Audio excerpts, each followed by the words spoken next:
guys, I'm Riley. And I'm Audrey. And welcome to the Dramatic Effect podcast, where we dive into all things film, books, Broadway, and beyond. 1 part book club, 1 part TV movie binge, and all parts drama. Thank you for listening to Dramatic Effect, the podcast where we dive deep into all things TV, movies, and Broadway. Today, we have an important message to share with all of our amazing listeners out there. It's about something that affects so many women, but often goes unmentioned: vaginal care. We know it's not the most glamorous topic, but it's a crucial part of our overall health journey. And that's why we want to introduce you to Refresh products. Refresh Vaginal Gel is a game changer. It's designed to balance your vaginal pH, eliminate feminine odor for up to 3 days, and relieve discomfort caused by dryness. Best of all, it has no deodorizing scents or perfumes, so you can feel fresh and confident. Absolutely, Audrey. And let's not forget about Refresh Pro B, a daily oral probiotic supplement. It's clinically tested and formulated to help you maintain your vaginal care by balancing yeast and bacteria. It's as simple as taking 1 pill a day. The Refresh brand understands the importance of overall vaginal care. It's something that should be a part of everyone's health routine, and these products make it easy. Couldn't agree more. And the best part is, our listeners can take action today. Just head over to the link in our bio to purchase Refresh products and experience the difference for yourself. That's right, Riley. Don't wait another day to prioritize your vaginal care. Visit the link in our bio. We're so grateful to Refresh for supporting our podcast and helping us spread the word about these amazing products. Together, let's make vaginal care a priority and take control of our health. Absolutely. And thank you, our incredible listeners, for tuning in. Remember to take care of yourselves, and remember, your health and your happiness matter. Dogs are out for this recording. They are out to play. I have Barbie pink toes. I love those. I always do red toes though. I love red toes too. But those are fun. So I've been really into getting bubble bath has been my new nail color. Then I switched to ballet slippers. But I did ballet slippers on my toes, and I went to Montauk. Yeah, and your feet probably looked like they were so dirty. So disgusting. I can't show my feet right now because I have so many blisters from Surf Lodge. It's not even funny. Blisters? Were you wearing new shoes? No. I was just wearing shoes that wait, what shoes was I wearing? Excuse me. No. Friday night, I got a lot of blisters from going to Daphne for my friend's birthday. Okay. And they're just these shoes that, they tear up your feet. They're really cute, but they tear up your feet. It's just, strappy, anything rattan, strappy will do it. That kind of... Yes. That will slice that really you. Slices you up. And then Surf Lodge, I just wore these other heels, but I guess... they were the thin strap. So what's the word? Ow, it's the plastic straps. Oh my God. Where they're clear. Yep. So was it strap here? Yep. Huge blister there, blister here, blister here, all on the bottom of my feet as well. It's insane because I was just dancing. Well, at least you're having fun. I had the best day of my life on Saturday. Really? I was on so many mushrooms, but it was the best day ever. But I love that for you. Towards the end of the night, I started to have a mental breakdown. I think that it's I was on one end of the spectrum being super happy from the shrooms, and then I yeah, but I never crash from them necessarily. I never have before. What is that noise? Oh, I guess somebody's getting a call. Oh, that's me. Whoever could it be? My mother. Hey, Mom. Hey, Mom. But I guess it was I was on one end of the spectrum, and then one thing set me off and triggered me, and I just plummeted and was so sad, bawling my eyes out, cried off all of my makeup. Oh my God, it was so embarrassing, especially because I walked out of Surf Lodge bawling, and it was, oh my God. So they were taking the DJ set from the outside to the inside. And I didn't realize that they were doing that. So I just kind of walked past, and I guess there was a big cable, and the worker just, me mid bawling my eyes out. I'm just trying to get out of there. She goes, "Ladies, please." And I turn to her and I just go, "Come on." Oh, and no. She goes, And I just ran away. And it was like one of those most dramatic moments where it's just like, stop being such a dick. You never know the person, like the person you're talking to is going through. Yeah. And here I am bawling my eyes out, no makeup left on my face. And this woman's like, oh my God, I'm so sorry. Oh my God. She's like, I should not have been that aggressive snappy and aggressive. Yeah. And I was like, and that's how they the people are. No, the people at these places like act like they're curing cancer sometimes. It's like you're not saving lives. It's not that serious. Please relax. And you know what's so funny is I feel like so many people are it's very sceney there, and it's kind of like you're looking around like who's who, who's where, who's at what table. Yeah. And it's like we're all here. We're all here. We're all at the same place. We're all on the same deck. Yeah. Why are we worried? It doesn't matter. Why are we freaking out? I don't know. It's a little silly sometimes, but I did have the best day of my life. I love Surf Lodge. I had so much fun. Thanks to St. James Iced Tea. Shout out. Love you guys. I had a lot of friends that were there. I heard it was great. It was incredible. I too had a great Surf Lodge experience with chain smokers. That looked like a great day. I will say the first like hour or so of their set, I thought I was at a Skrillex concert. Like they were deep in the dubstep stuff. And that's just not my jam. Not my jam either. John Summit's been doing a lot of that stuff lately too, and it's they're not like my favorite. They're like experimenting. I think it's because of the Skrillex Fortet Fred Again stuff. Yeah, like it's like a renaissance of dubstep a little, but yeah, I like it out of like Skrillex, Fred Again, but not out of Chainsmokers. Yeah, it was like, no, not out of the Chainsmokers. I don't know. Maybe that's just the music that they're liking lately, so they're just trying to make clearly was. They were stuff reminiscent of it, and that's good for them. But yeah, you know what? At the end of the day, sometimes it's just not for everybody. Someone told me that the Chainsmokers perform like something like almost 400 sets a year.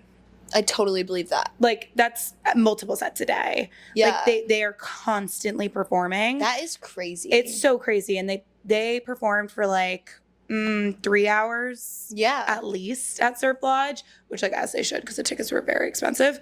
But the first hour it was that, and then they went into more like angsty punk rock vibes / remixes, which I enjoyed. And then it ended up being like the best. It was actually the hottest day ever though, and there was a tent. Same. And so there's no airflow. Yep, it was. You feel like you're baking. You were in an incubator. Literally eggs in an incubator is what it was. I felt that way, and it's like because it's the greenhouse effect. It's just going up and down the air, and it's just literally making you so much hotter. Yeah. So that's how it was on Saturday as well. Yeah, it was terrible. Yeah, but shout out Surf Lodge, making our July quite fun. Thank you so much. I will be back as much as I physically can be in August. Maybe I'll join you. Please do. I have no plans Riley, to. please. I was saying to Riley before we started that I have only been on the beach I think once this whole summer. But you have to put it in context of like how many times you've probably been in a beach town or within like no, not even that. Well, you've been in like Montauk. Okay, I was in Montauk for one weekend. Then I was but when I was there for the weekend, it was like a brand trip. So when you're on those, it's pretty much everything's really planned out. Yeah, you're on their program. And also that weekend, it rained every single day. So that was one weekend. Oh yeah, I was there that weekend too. I didn't go to the beach that weekend either. And then I only went down the shore Memorial Day weekend. It was freezing. Then I have not. And then I was in Montauk this weekend, but just for a day. All right. So. And 4th of July, I was in LBI, but there was only one day that weekend, I think, that we went to the beach. Yeah. So Operation Get Audrey to beach. I just need to get to the beach, touch some grass, literally touch grass, drive my car, go swimming. Yeah. It's just I feel really sad. I feel like life is happening to me right now, which feels really sad. Like, I just feel like I'm so busy and it's just like go, go, go. And then I took a step back and all of a sudden it was August and I want to just bawl my eyes out about it. That was such a good segue, though, into the summer I turned pretty because life is happening to you and you're not happening genuinely, to the world. Riley, I think the summer I turned pretty is what got me depressed today. No. Because, you know, obviously it's like their life in summer is literally the most ideal life. Yeah. Having a house in a beach town and just getting to go there for the entire summer. Yeah. An absolute dream. But they lost that this year, and that's what's extra depressing about it. Like, happy summer days are over. And then I'm like, oh my God, I'm feeling similar. And then just also like the love of it and like the love story. And I'm like, I want to be in love. I know. It's so sad. I also wonder if like high school. I'm fine. Did you watch Ginny and Georgia? No, I didn't. You need to. But the movie I was in, Antonia Gentry, who plays Ginny, was one of the leads. So, oh my God. She's your girl. She's my girl. Like friends with her. I'm obsessed. I'm so She's obsessed. great. She's so cool. She lives in Brooklyn. She's super cool. Oh Love my her. God. Love. But cut that out. Yeah, I'll cut that out. But so the boy, the love interest, Marcus in Ginny and Georgia. Is it Ginny's love interest? Yes. Okay. And he gives very Conrad Fisher vibes. Like he's very broody. Oh, like, really? Has some like depressive episodes. And I was just like obsessed with him. And I think I get so nostalgic watching these shows, being like, I never had a love like this as a child. Oh no. Or also though it's reminiscent of like high school romance in general as well. Yeah. And so there were a lot of moments like that, I feel like, in these first 3 episodes, because we see them not in summer, we see them like during the year. Yeah. And so first, we covered this in our last episode that we did together, and then Katie and I talked about this in the other episode, just that teaser quite literally was that it was a tease. Like, it was a dream. Yeah. And I knew it from the get-go. I go, she's dreaming. I was bamboozled. She's dreaming. I knew it was a dream. I was so bamboozled. Yeah. Like, literally, I was like, oh my God, we're going to get to see her and Conrad happy together. And I kept seeing comments like, oh, this season's going to be a struggle for my Conrad girlies. And I was like, but like, is it? And like, obviously, we now know it is. But so you were at the event. Yes, I was. Tell us about it. Oh, it was so cool. It was really cool. It was at Mr. Purple. Shout out to the Gerber group. They're my favorite. They have Mr. Purple, Daphne, The Crown, literally some of my favorite spots in New York. If you go to New York, go out at those places. But it was at Mr. Purple on the roof. It was super, super great. When I got there, though, like I was not planning on staying for long because I was going to Galantis at the Mirage afterward. Oh my God. So I don't know why I like wasn't really planning on staying that long. I think because to me, I was like, you know, like I'm gonna see the cast, but like it's not gonna be like I'm not gonna get close to them. I'm not gonna be able to talk to them. Like, it's okay. But actually, everybody had different wristbands. So there was like a VIP section. And so I had one of the VIP wristbands. So I got to go back there. Oh, very cool. In the same section as them, which was super cool. But I felt a little weird. Like some of my friends went up to them and asked to take pictures. And I know that like obviously like that's really what they're there for. Like, they know that's gonna happen. They know that they're at this event with a ton of people who are going to be asking them to take pictures. But I don't know. I always feel a little weird. And then also part of me, I'm like, could you imagine if one day I got like cast in like another season or in a show or a movie with one of them? And I'm like, oh yeah, I like was a fan and took a picture with you. Like I would feel weird. Yeah. So I just like didn't. That's so fair. I didn't get a chance to like talk to any of them, but I didn't go out of my way to. But it was they all were super nice, super cool. Love that. And yeah, it was really, really cool to just like be around them, see the cast interact and like all that stuff. And it was the first time that they had seen the trailer. So they were like crying. I love the video of them all seeing the trailer for the first time. Yeah, it's really cute. When Lola, what's her last name? Tongue. When she sees Back to December play for the first time and she's like, and she's like freaking out. And now that we know the significance of actually Back to December, I throw up. throw up. Okay, so let's go to the beginning. Okay, let me pull up my notes.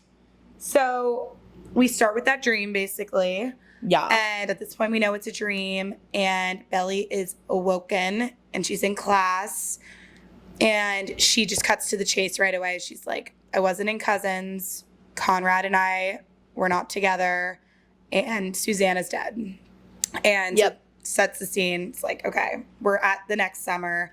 And clearly so much has happened since we've last seen them. For sure. So that was like a punch to the gut. But the show did such a good job of giving you so many questions that you just like needed answers to. Definitely. And I'm happy that by the end of episode 3, we did get like a lot of answers. I agree. I was thinking the entire time, I'm like, I really hope that they don't drag this whole thing on of like, why did they break up? Why did they break up? Why did they break up? And like what happened at the funeral. Exactly. And like why haven't she and Jeremy spoken? Like they did a good job of like keeping me hanging, but like not too much. Like if episode 3 had ended and I still hadn't like seen the funeral scene, I would have been over it. Yeah. But we got answers. Yeah, they're doing a good job that way. Yes. I don't want to jump ahead too much, but. Well, so let's talk about the summer before though, because it definitely still has an impact. So the things that we didn't see in the first season. Yeah. So after their first kiss on the beach and they finally are like, they're walking off the beach. And she's like, this feels like a dream. And he's like, And he's being so cute. So literally, like, I can't with him in that scene. He's like, you have a crush on me? That's so crazy. And she's like, shut up. But then she's like, I have to tell you something. And she tells him about her kiss with Jeremiah. And I thought that was going to be the end at first. I was like, oh my God, he's going to say to her, well, I can't be with you. And that would have been such a cop-out though. Such a cop-out, obviously. So frustrating. Like I would have been so pissed. But he had a good reaction and he was like, no, it's all my fault. It's all my fault. Like I should have told you that I liked you. And I'm like, period. That is the truth. Because seriously, guys do that all the fucking time where you're like, oh, like, they don't tell you that they like you. They don't tell you that they want to be with you. You go move on and they're like, what the fuck? Literally. I'm so sorry. Did you want to confess your feelings to me? No? Then I'm moving on. Exactly. It's crazy. And it's exactly what we said. Like Jeremiah was doing all the right things in that moment. He was, he was explaining like in that moment prior to her and Conrad. He was, saying, I have feelings for you. He acted on it immediately. Now, do I think that this is a whole other discussion, but do I think that Jeremiah had feelings for Belly prior to ever seeing Conrad and Belly together on that dock? I don't know. I don't know. And it's so he had to have, right? But like, because it would be super fucked up if he did. I don't know. I think it might be like a competitive thing. Like attention. Conrad kind of gets everything and he like got a little territorial. I don't know. Like, I don't know if maybe like that doesn't mean his feelings for Belly aren't real, but like, I wonder if that's where they came from. And then like, the way that Conrad was so accountable in that moment when she told him about Jeremiah, he was calm and he was mature and he said, that was my fault. And we didn't see a lot of maturity out of him in season 1 when it came to his feelings for Belly. And then for her to immediately go to Jeremiah and for him to react the way he did is such a stark contrast. And I thought that was so interesting. Very much so. And I feel like it's funny because that was very real life, the way that he reacted. Because, sometimes shit happens. You're like, like I thought that we were going to date. I thought that we were going to like become official in some way, but actually something happened. Yeah. And I'm sorry, but like can't be with you. And it's logical that he reacted the way that he did, but also it's like, come on, you had to know that was a possibility. And you can't hold it against Belly when it's been like a widely known secret. Exactly, that she likes him her whole life. Yeah. So, but like at the end of the day, like you can't really blame someone as well though for like for reacting in that way. But it was just an interesting contrast. Definitely. And then they held off on getting together at the end of the summer, which I will say I think that was just dumb. Yeah. Because clearly you guys like each other. you're not going to be together for the entire year because he's going to school. So, like, why don't you just enjoy your last few weeks together? Jeremiah's not going to forgive you guys anyway. Yeah. Even if you aren't together. Like, he's still not going to forgive you guys right now. And you know what it was? It was almost like selfishly they wanted to wait for a time where, like, clearly Jeremiah was never going to be okay with it, but they could convince themselves he was. Yeah, their own conscience. And so that they didn't have a guilty conscience. And so, you know, a couple weeks later when she got the call from Jeremiah, like, I gasped. But, like, obviously that was going to happen. Wait, when she got the call from Jeremiah? Sorry, Conrad. Oh, yeah, and he just kind of was just like, hey. And then they started, like, talking about trigonometry, and that clearly started them talking on the phone every day and being, you know, falling in love on the phone. And then he shows up at the end of episode 1, I think it is. I had a really bad feeling, though, when she showed up. She was like, what are you doing here? I almost thought that there was going to be, like, a guy in the house or something. Like that she was going to be with a guy? Yeah. And I was like, I was so scared. But thank God she wasn't. But she's like, what are you doing here? Yeah. I'm like, bitch, he's here to see you. What do you mean, what are you doing here? Duh. I thought that was really funny. Yeah. I was like, what? Yeah. But that was funny. And then, you know what happened before that, though, was she went to that party in real time. Yes. And she like made, at Steven's graduation party. Yes. And she made a slight move on her friend from class or whatever. And then he tells her to put in a good word for her friend. I was like, yikes. Ouch. That was tough. That was a tough watch. Freaking tough. Yeah. That's the worst feeling. And then she gets in the car and they play driver's license. That's what I was just literally, I go, driver's license was the perfect fucking song for her driving. Literally. Also the fact, like, all the Olivia Rodrigo music in this is absolutely perfect. It's perfect. Thank God they paid so much money for it. Yeah, and the Taylor Swift music too. Like, Last Kiss hits so freaking hard. Yeah. Because it's like, she never thought that she and Conrad would have a last kiss. But they evidently did. It's heartbreaking. It's so heartbreaking. Yeah. But yeah, I'm just loving the Olivia Rodrigo. It's making a lot of sense. The deja vu too. Deja vu was insane. With the I cars, was like, the parallels of her driving into town. Yep. I mean, they're doing a really good job with all that stuff. Really good job. And you know what I have to say? It's like, you know, it's such a corny show, but they give you these little moments. Oh my God. Oh my God. What? This was my favorite thing ever. I literally, when they walk in off the beach in episode 1, it's the like first summer though. And it's like right after they get together, she's still in that rainbow sweater and she walks in, they're holding hands and they walk up to Susanna and she goes upstairs to talk to Conrad and they let go of hands and Conrad does the Mr. Darcy hand flex. Do you know that? Wait, I totally missed that. No, like he literally like she drops his hand and he does the little like thing that Mr. Darcy does in Pride and Prejudice after he helps her into the carriage. No and he walks way. away and does that. Oh my! I totally missed that. I have to show you. Okay. It just That's like so cute. And it's I so love funny that. because someone made a TikTok about it and Jenny Han commented and she's like, "Wow, you guys are quick. Like you catch these things fast." It's like she truly is one of us. Like she just gets it and she puts all these little Easter eggs in. She uses the perfect songs. Oh, she was at the party as well. Really? That was cool. I was like, should I go up to her? And then I was like, nah. I mean, she seems like a homie. Because, like, she seems super just cool. like she just gets it. And like so yes, there's some really corny moments in the show, but that's what for sure. But that's kind of what growing up and navigating love and relationships is. It's not going to be this perfect thing ever for anybody. It's so awkward. It's so weird. And it sometimes is going to be a little bit cringy and corny. Exactly. So I think that it kind of channels that energy very well. Yeah. So I think we should get into episode 2 when there's the parallels. Where did I write that? What did I write for that?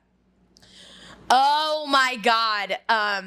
What's her friend's name? Taylor? Taylor she did Taylor's redeeming herself this season. The redemption arc for Taylor. It's so good. Yeah, I loved that when Steven came into the bookstore asking about Belly, she was just like, yeah, no, she's She's at Auntie Anne's. She's at Auntie Anne's, I don't know.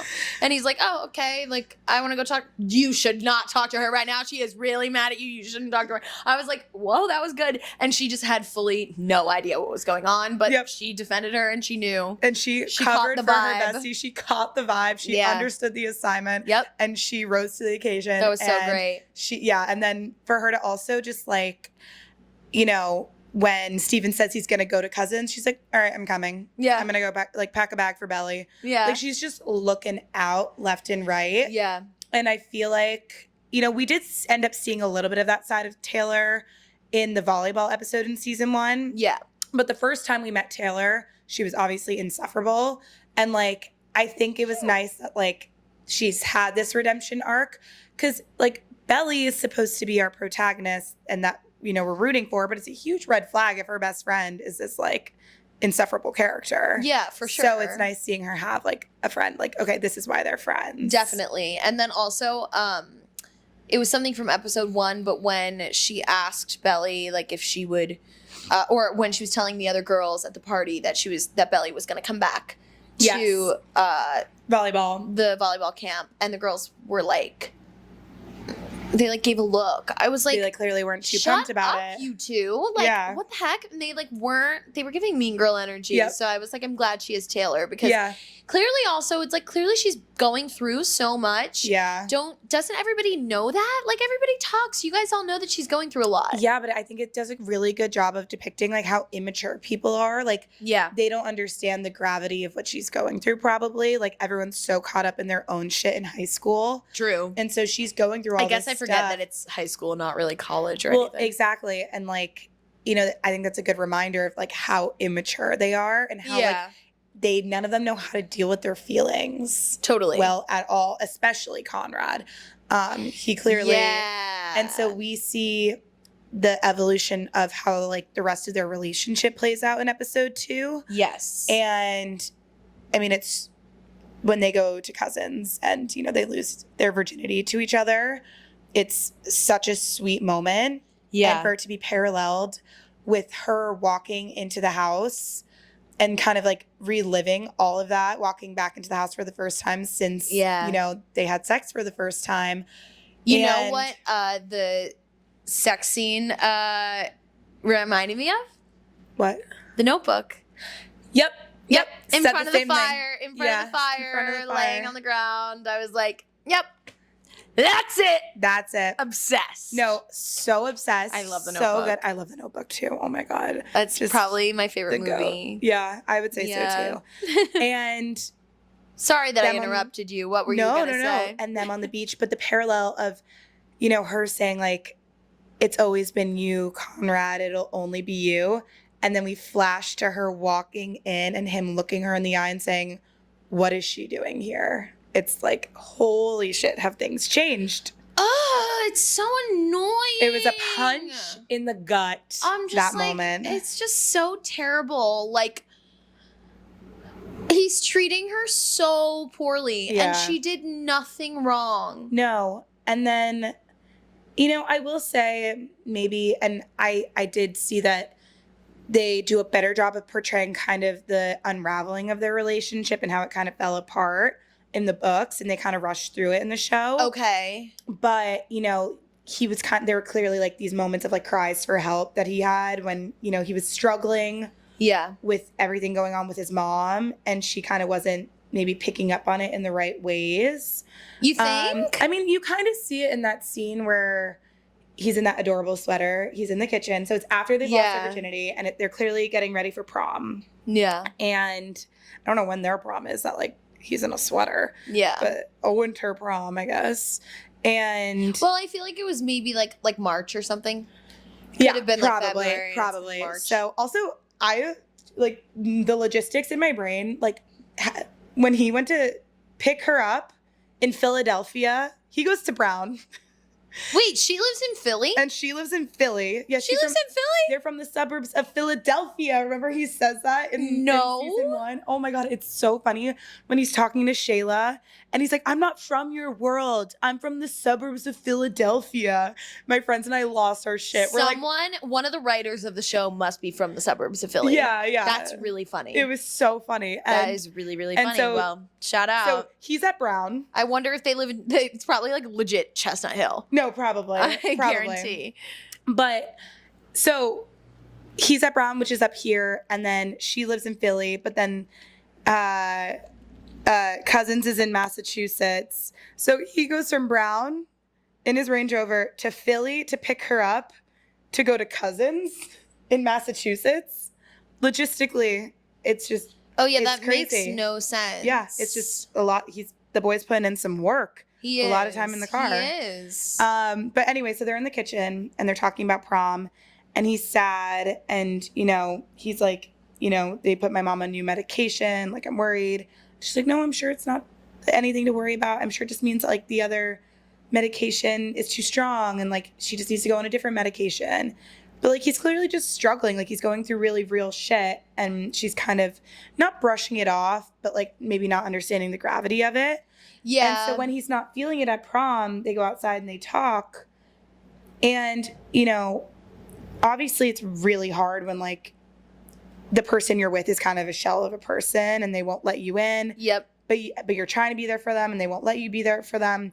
And she, freaks out and she says, why don't you say what we're both thinking? And he's like, what do you mean? Like, and she said that we're over. And it was like something that hadn't even crossed his mind clearly. Do you think? I don't know. To me, like, I don't think she said it. I don't think it was what we're both thinking. Like, say what you want to say. Yeah, I think, he was like, what do you mean? I don't know. Maybe it wasn't actually what he wanted to say. And maybe, though. I don't know. I really don't know. And maybe that's why he's so resentful of her, because that never even crossed his mind. And the fact that that's what even crossed her mind, that's why he ends up resenting her so much. I think because so. Realistically, he never would have ended it. Yeah. Maybe. I don't know. It's hard to say in those situations. Yeah, because especially, like, and I don't know why she said that, because I'm like, clearly, like, yeah, he's like clearly having such a tough time. Like, he just wants to go home. Like, and it has nothing to do with you or prom. And I think I've had experiences in relationships where, like, say somebody, say like the person I was with was having a tough time in their life, or like something else was going on. I had a tough time grasping that it didn't have anything to do with me. Yeah. Even if they were acting a little bit annoyed, even if they were acting like a little bit upset, 9 times out of 10, it had nothing to do with me, but I always thought that it had something to do with me. Yeah. And then I would freak out, and then they would be like, can you stop? It literally doesn't have anything to do with you. Like, I can be upset about something, and it literally does not have anything to do with anything you did or you as a person. And that took me a little bit to learn. I think even and with she maturity. She's what, 17? Yeah. Yeah.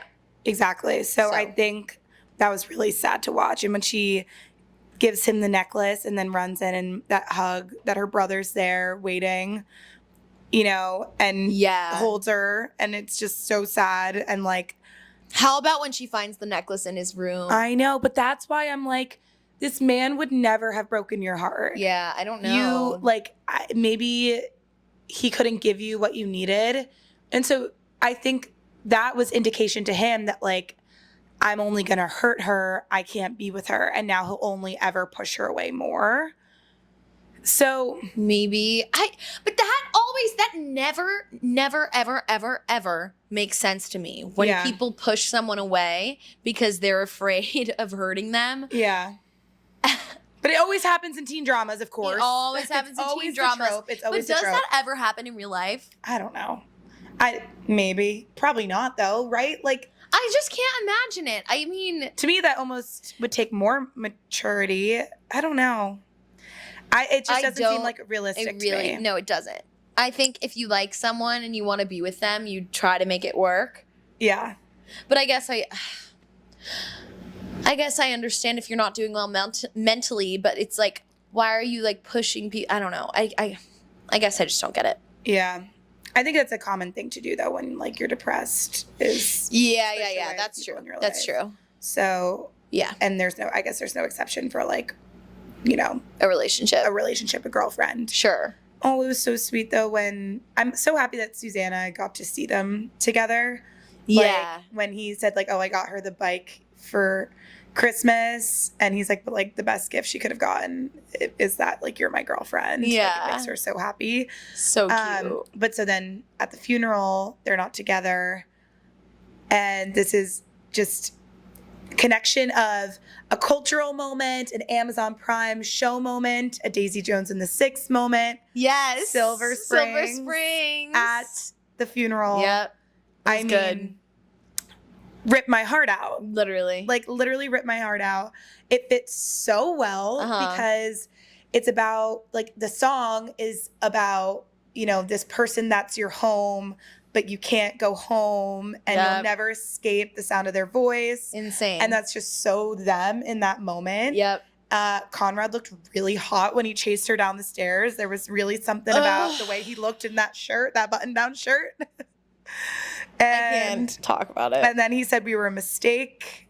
Why is Belly always falling? Also, no, let's rewind a little bit when she goes upstairs to like comfort him and fucking Aubrey is there. Aubrey. I hate that my name is even close to that name.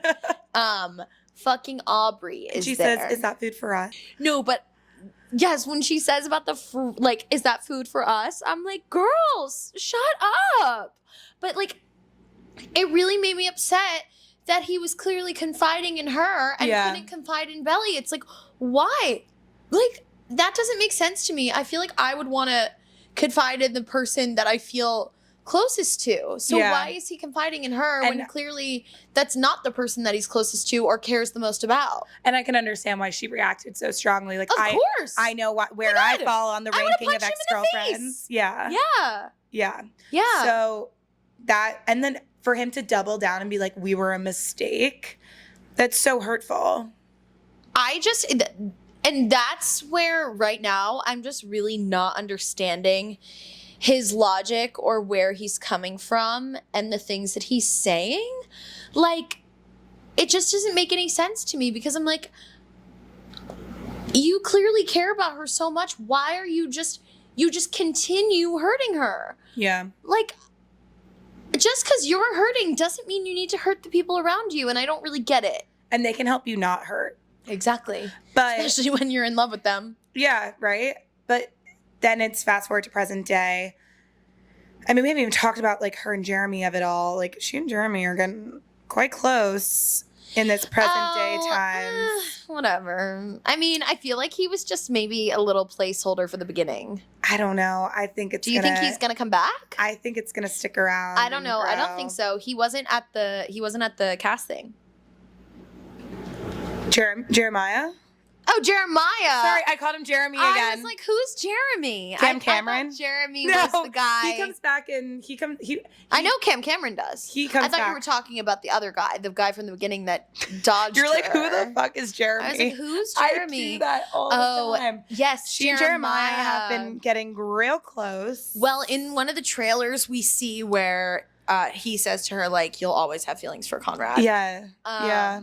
Or when she says, "There's nothing between me and Conrad anymore," and he's like, "You'll always have feelings for him." I really, really hope that they don't get romantically involved at all because it's just going to add so much more complication and it's getting inappropriate. They don't need to be together. No. Yeah, and it's like, yeah. Just like let him be like a brother figure to you. Exactly. Like let it be how it is. It doesn't need to be anything more than what it is. Like Conrad, fine. Like you've been in love with him your whole life. He's like a little older. Like I can understand being obsessed with like that boy that has always been like present in your life.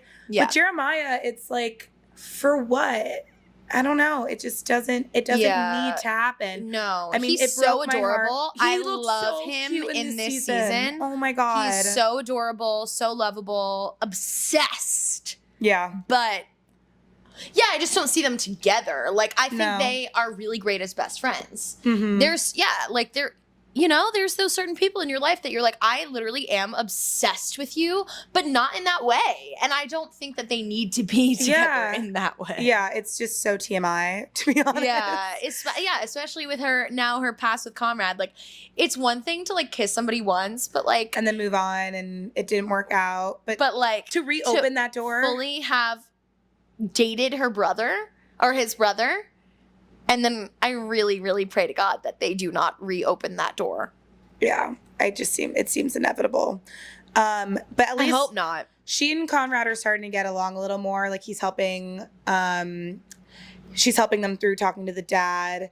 And like, I mean, it's like they're trying to buy a beach house. And like, I can understand this dad being like, guys, no. Wait, also,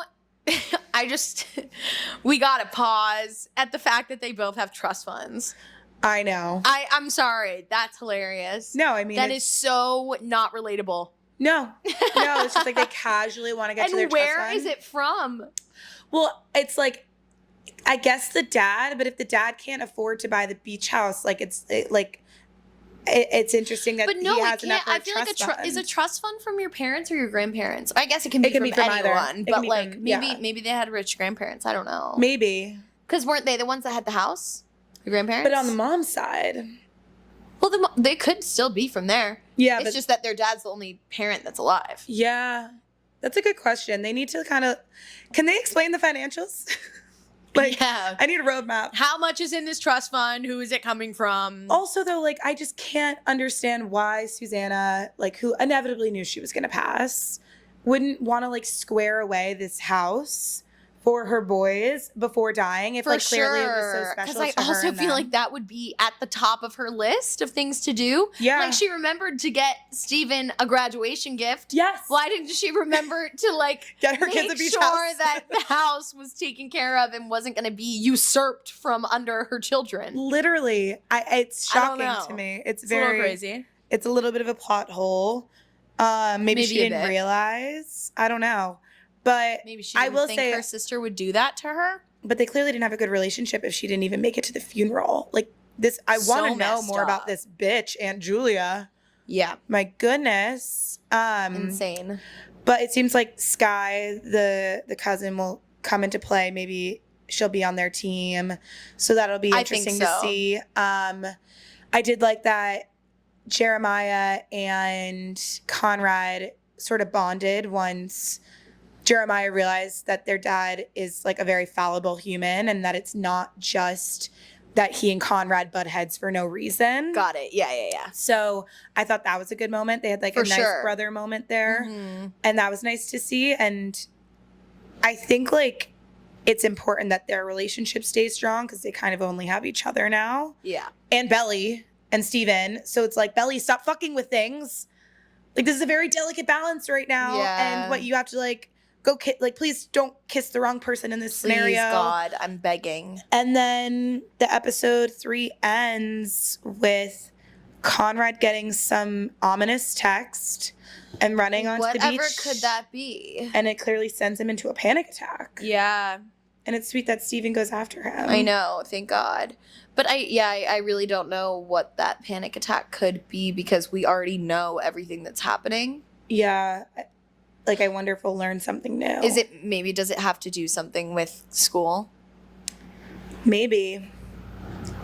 I don't know. Because honestly, right now, he's been sketchy about school. He's been really sketchy about school. I feel like everything, because the one guy, his roommate said, can you let him know that, like, if he doesn't come back, he's going to fail the class? Right. So it could be, like, maybe, I don't know, something to do with that, and he failed. I don't know that would even... Or got kicked out or something like that. Because I don't know. Yeah, like... My first guess would have been probably like something from the dad, but it's like... But we already know that the dad's not giving them the money. Yeah, like so what else could have sent him into that spiral? And they already know that she's selling the house, so... Yeah. I don't know, I'm really looking forward to seeing. But like so far, I'm very entertained. Very much so. I'm hooked. Also, I also want to touch on the pool. Oh my God, I forgot about that. Thank you. Yeah. Thank you so much for bringing that up. Of course, no problem. What was funny was like, when she like went swimming, I was like, this is such a thing that I would do if I really wanted like a guy to like notice me or like talk to me. I would absolutely go swimming by myself to seem mysterious. Yep, it's giving knee brace in high school. Like wearing a knee brace to school for attention. Oh my God, yeah. It's like slightly pick me, but like I know she loves swimming, but I'm just thinking like about myself. Like I would absolutely do that, hoping that he would come outside, and he sure did. He sure did. And But I don't know what, like, if I was her, I would have tried to keep the conversation going forever. But I guess also he did really, really, really, really, really fuck her over and hurt her in many ways. So I understand why. Maybe not. Yeah, because it's like at the end of the day, like he might have some resentment there and she hurt him in some way or another. True. But he's the one who doubled down and kind of got a little evil almost. Yeah, really mean. Yeah. Steven and Taylor, I wholeheartedly ship. Totally. What is up with her rock star boyfriend? Milo. What a weirdo. When she said Milo wrote this song for me, and it's fully a U2 song. Like, that was awesome. Girly. That was really funny. Oh, and he's fully getting, like, scammed by a record label. That has one post on Instagram. That's really funny. Dead. I'm like, how dumb do you have to be? It's funny because I think her being a likable character and having these moments with Steven is making Steven a more likable character, too. Because he was such a little, like... Oh, he was kind of a fuckboy. He was a frick boy in season 1. And I do think that, like, some good characteristics of his are coming out. Yeah. But I also love the moment when they were all, like, watching TV. They were, like, watching that movie all together and just, like, candidly, like, being, like, a group. And it felt very, like friends hanging out. Like, it just felt like it brought back kind of that magic of just, like, them hanging out in the summertime in a place that they love. So... Yeah. For sure. You know, I think it's like they're trying to remind us that it's a really special place. Meanwhile, Laurel is going to New York for this like book promotion, you know, event. Has no idea either of her children are in Cousins right now trying to save this house. She has no idea anything's going on. Yeah, literally. Like just hanging out, promoting her book. Hanging out. It's sweet that she wrote a book about Susanna. And I thought it'd be interesting. I wonder, you know, as per our theory, about them maybe being more than a friendship. Yeah. I wonder if we'll learn anything about that. Like, I wonder if we'll get any more information. Oh, from the book? From out of that book, out of, like, Laurel's grief. Maybe, but I'm not getting those vibes anymore. Yeah. I don't know. But I guess because she's not really there. She's not there. So it would be a little hard to get those vibes. Oh, but so my example of Belly being maybe, like, not the most likable character, but you countered it perfectly about her just being, like, an immature teenager. Is like she's being really hard on her mom, who's like clearly going through something. Oh. She's like, you haven't been here, like. Yeah, so really tough I guess she does have that little spat with her. Who wasn't tough on their mom and who isn't tough on their mom at some point or another. Yeah, like, I think there's been so many times in my life where I've said so many hurtful, terrible things to my mom, not realizing how horrible they are. And how many things they are going through and all the things that they do for you. Mm-hmm. I think everybody does that at some point, and then you 100%. Realize later on. So yeah, I think she just is, you know, she's a teenage girl. Yeah, angsty girl. Well, new episodes this Friday. I think we get 2 this Friday. Do we get 2 or 1? I think there's 2 this week, and then it's just like 1 or something. Okay, got it. Because I've heard that it was at one point it's just going to be singular episodes. Yeah. I'm hoping which is tough. So tough. That's going to be hard. But it's fun. Keeps the hype of the show. Honestly, like, I loved that Daisy Jones and the Six did it. Yeah. And I think Amazon's got a good formula down. My one note is, like... They got to pay the writers, though. Yeah, pay those writers. Actors, and please. pay those actors. Because this strike, this is, you know... Well, we got to get paid. Just putting that out there. Thank you. It's going to impact season 3 for sure. Like when season 3 comes impacting out. Every show. Fucking everything. Yeah. Everything. So. No, figure it out. Pay your actors and writers, please, because you're making more money than you ever have. Thank you. Anyway, sorry. No, my little 100%. 100%. Yeah, just like a little pissed over here. But it's 100%. So, yeah, we'll see.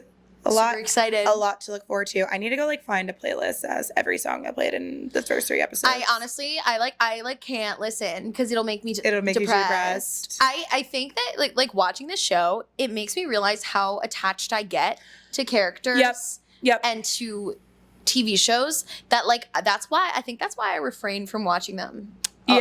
A lot because I think I get a little because I felt that way about Ginny and Georgia too. Like I got so attached, and that was a Netflix show, and I started when season 2 came out, so I had 2 seasons to binge. Yeah, it was all I could think about for a week straight, like all I could think about, and it kind of puts you into a rut. Like when the shows that you're obsessed with are kind of like depressing. Yeah. It makes you a little depressed. Yeah. So, No, I can I like my comedy shows. Like I can stick to those. But other than that, yeah. It makes me a little sad and I get a little too attached. But, that's a discussion for another day. Are you watching Love Island? I'm not right now. Okay. I'm not. I didn't start this season, which I'm sad about. It's kind of like also once you get to a certain point, like you're not. Still love Casey. Honestly, like this season just isn't hitting like with the boys as much. Wait, that's so funny because I heard that it's the best. Everyone's saying that. Everyone is saying that. And I'm like. But you don't think so? I just don't. Well, that's a good thing to hear. No, I thought I was really missing out, but I was like, it's really late on. It's late. I loved last summer's season. I liked this winter's season. I'm liking it a lot. I really am liking it. But I don't love the banter with the girls and I don't love the banter with the boys. And I think that's like a really big part of the show. And none of the like relationships that are like the steady relationships are like people I'm rooting for them, but like I'm very unsure. And so I don't know, it's just like it's not hitting. And I mean, I just loved Casey and Tom's relationship. They live together now. I know. They're roommates. I'm obsessed. I love it so much. Cute. And I just think that like I don't know, the boys aren't boying for me. Yeah. And that's always the best. Well, that is good to hear because I thought that I was really missing out. No. But I'm not watching it. So, all right. On that, we will see you guys next week. We'll be hopefully like a little less depressed. Hopefully. I don't know though. It's not hopeful. I don't know. I feel like it's gonna go downhill a little bit more before it goes uphill again. Yeah, we'll see. We'll see. But praying for the Conrad girlies. Love them. All right. Bye, guys. Bye. Hey guys, thank you so much for listening to Dramatic Effect. You can find us on Instagram, TikTok, and YouTube at Dramatic Effect Podcast. And don't forget to leave a rating and review. Love you guys. Bye.